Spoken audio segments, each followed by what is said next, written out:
Hey, in this video, I'll be explaining what's the difference between StarterPlayerScripts and StarterCharacterScripts. First of all, you need to understand what StarterPlayer does. It's just a folder that tells Roblox where to copy the scripts when the player joins, explaining why it contains StarterCharacterScripts and StarterPlayerScripts. So for example, when a player joins, StarterPlayer will clone everything inside StarterCharacterScripts into the character model, and everything that is inside of StarterPlayerScripts inside of player scripts. So if you just put a local script inside of StarterPlayer, it will not execute because local scripts only run in specific client containers. StarterPlayer is not one of them. When you click on StarterPlayer, you can see that it allows you to configure the default properties of the player and the character. Now I'm in game. My jump power is 7.2. My walk speed is 16. Now let's stop the game and change those properties inside of StarterPlayer. So instead of 7.2 jump power, I'll change it to, for example, 50. And instead of 16 walk speed, I'll change it to 100. So when I go back into the game, you're going to see how I'm super fast now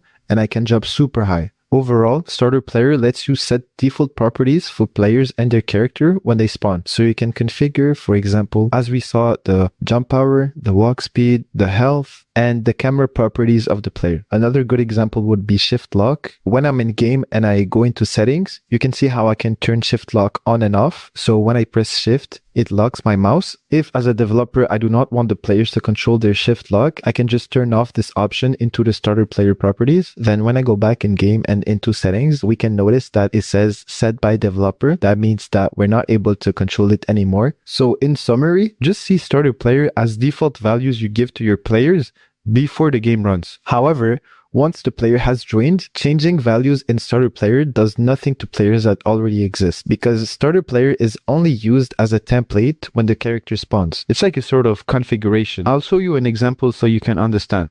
You can see here my walk speed value is still 100, my jump power value is still at 50, and I want to get them back to normal. If I try to change it, it doesn't update during gameplay. If you want to change those values during gameplay, you should modify the actual player or character instances with scripts. Concerning StarterCharacterScripts and StarterPlayerScripts, what you should know is that they are mainly made to hold local scripts because they are replicated into the client. Server scripts definitely should not go there since they are made to handle server logic, so they won't run properly in a folder made for client logic. Module scripts can go there, but they become client-only modules, meaning that only the client can access them and not the server. So for StarterCharacterScripts, everything in this folder will be copied into the character model every time it spawns. So for example, if I put a local script in StarterCharacterScripts and I go and play the game, when I go into my character model, so I go into workspace, my character model, you're going to see here, the local script is there. So it's inside of my character model. That's what it does. So the character will be the parent of anything inside of StarterCharacterScripts. And the scripts that are inside runs for the current character. The thing with that is that the scripts will be executed every time the character spawns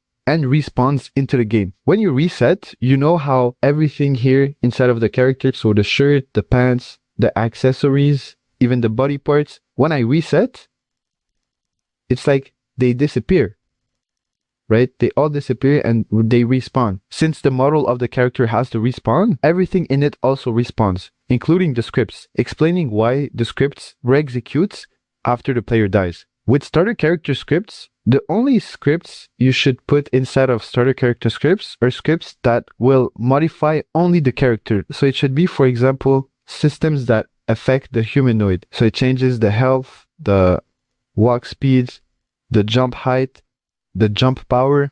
For example, if you want to do a running system, you use StarterCharacterScripts because it's going to directly change properties that are inside of the humanoid, which are, in this example, the walk speed, right? You're going to want to change the walk speed to make a running system. You would also use StarterCharacterScripts for example, animations that must be reattached every spawn. Character-only effects, so for example, footsteps, trails, aura on the torso, and many other things that must reset after each spawn because they are strictly related to the character. Now, for StarterPlayerScripts, all the scripts that are inside of this folder will only be executed once for a player when it joins the game. The scripts in this folder will be cloned into the player scripts. Now I'm in game. All of those scripts that are inside of StarterPlayerScripts are cloned if I go into players, my player, they're cloned inside of player scripts.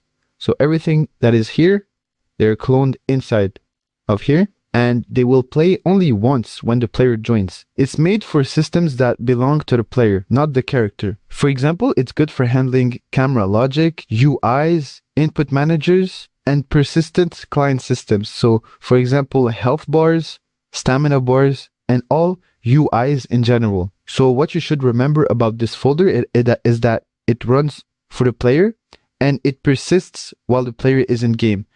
So it doesn't reset when the character dies. So think of it like this. The player is like the account and the character is like the body. The body can be destroyed and recreated, so it can respawn, but the player instance remains until they leave the game. Now I'll show a couple examples so you can fully understand the previous explanations.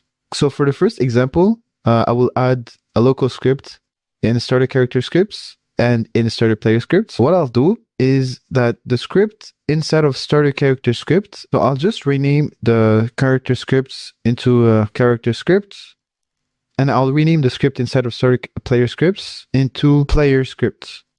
Now for the character scripts, I'll just print character script has loaded. And for the player scripts, I'll just write player script has loaded. What I'm trying to show is which one runs again after the player resets. I'll just turn on my output. Now, when I play the game, you see how the player script played and the character script played too. You're probably going to ask, why did the character script play after the player script? It's because the player joined before the character formed. So before the model of the character had the time to form. Now, I'll just reset and see what happens. You see how the character script plays again? I'll just do it one more time so you can see everything that is inside of the character model is present here. You see that the script that we put inside of the starter character scripts, which is here, has been replicated inside of the character model. And when I reset, the character disappears and respawns, explaining why the script plays again. Now for the second example, I'll create a small walk speed modifier in order for you to fully understand the character logic of the client. So we will go in the same script in StarterCharacterScripts, and I will make a simple script that changes the character walk speed after 5 seconds. Task.wait. So I'm telling the script to wait 5 seconds before executing anything that will happen after that. Now I will reference the humanoid.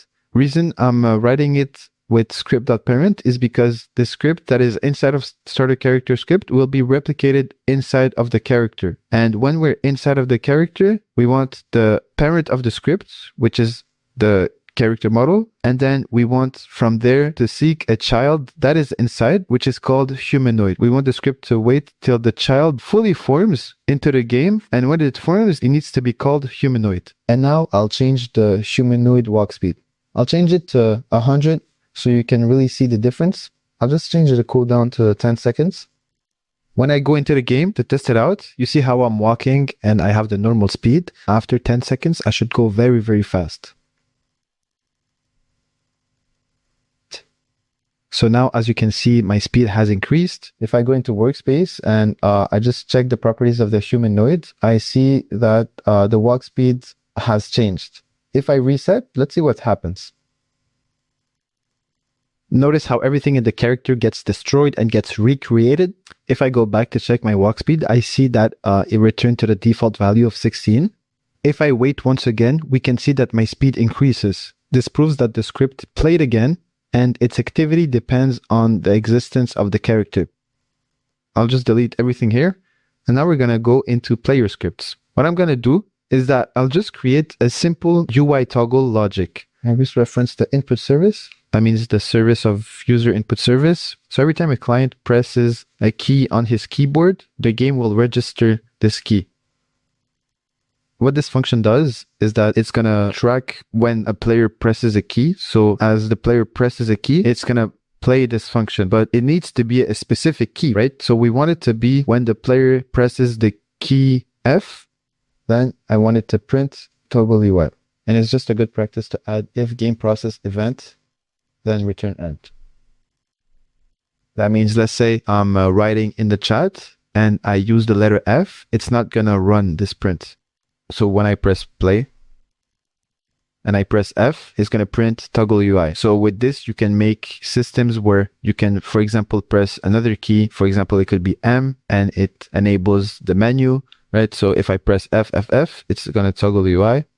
And I just want you to see how when you go into players and when you go into player scripts, the script that is inside of starter player scripts is replicated inside of player scripts. Why this script belongs here is that input handling belongs to the player, and you don't want input connections to be recreated every spawn, and you want, for example, a UI to persist even after the player dies. So this shows that inputs and UIs are related to starter player scripts. Now I'll show another example for the starter character scripts. I'll be adding particles that are attached to the character, and then I'll reset so you can see how it reattaches every spawn, because the script replays every spawn. I'll just reference the humanoid root part. Then I'll create a particle emitter and I'll put it inside of humanoid root part. So what this line does is that it creates a new particle emitter, and this line, it makes it so the particle emitter is going to be inside of the humanoid root part, which is inside of the character. So when I play the game,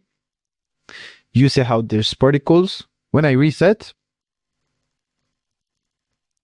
the particles, of course, they disappear and then they reappear. That shows that character-based effects must be reattached every spawn. So that's like a perfect use case for starter character scripts. Now for the last example, I'll be making a camera script so you can understand why it goes into starter player scripts. So first of all, I'll reference the player. Then I'll make it so as soon as the player joins the game, the camera shifts to the left. So this line just references the local player. So it's going to reference my player here. And then when my player joins the game, so this line is basically saying when the player enters the game, you want to wait till the character is added to the game to make this function happen. So this following function. So when the player joins the game and then the character appears in the game, the script is going to reference the humanoid. It's going to go into the character, so into my character model, and it's going to wait till my humanoid appears to reference it, to this value. And then after 5 seconds, my camera should shift to the left. So when I join the game and I wait 5 seconds,